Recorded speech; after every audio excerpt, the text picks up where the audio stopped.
સુરતમાં કેન્દ્રીય બજેટમાં મોટી રાહતોની જાહેરાત થઈ છે। સુરતના ચેમ્બર ઓફ કોમર્સે બજેટને આશાનું કિરણ ગણાવ્યું છે। જણાવ્યું છે કે કાપડ ઉદ્યોગ અને વેપારીઓ માટે આશાનું નવું કિરણ બન્યું। કાચા માલ પર કસ્ટમ ડ્યુટી ઘટતા ઉત્પાદન ખર્ચમાં ઘટાડો થશે। નિકાસ પ્રોત્સાહનથી સુરતનું તૈયાર કાપડ વધુ સ્પર્ધાત્મક બનશે।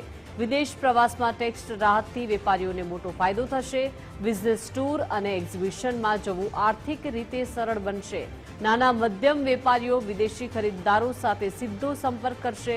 લોજિસ્ટિક્સ અને ટ્રાન્સપોર્ટમાં બજેટ ફાળવણીથી માલ હેરફેર જે છે તે સસ્તી થશે। એમએસએમઈને ટેક્સમાં રાહતથી વ્યવસાયના વિસ્તરણમાં મદદ।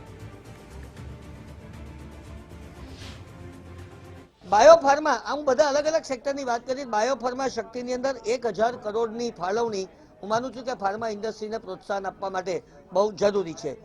સેમિકન્ડક્ટરના ક્ષેત્રની અંદર આપણે જ્યારે હબ બની રહ્યા હોય ત્યારે એ સેમિકન્ડક્ટર ક્ષેત્રની સીમાઓ વધારવામાં આવી છે અને 3 કેમિકલ પ્લાન્ટની સ્થાપનાની સાથે આખા દેશની અંદર કેમિકલ ક્ષેત્રની અંદર ક્રાંતિનું સર્જન થશે।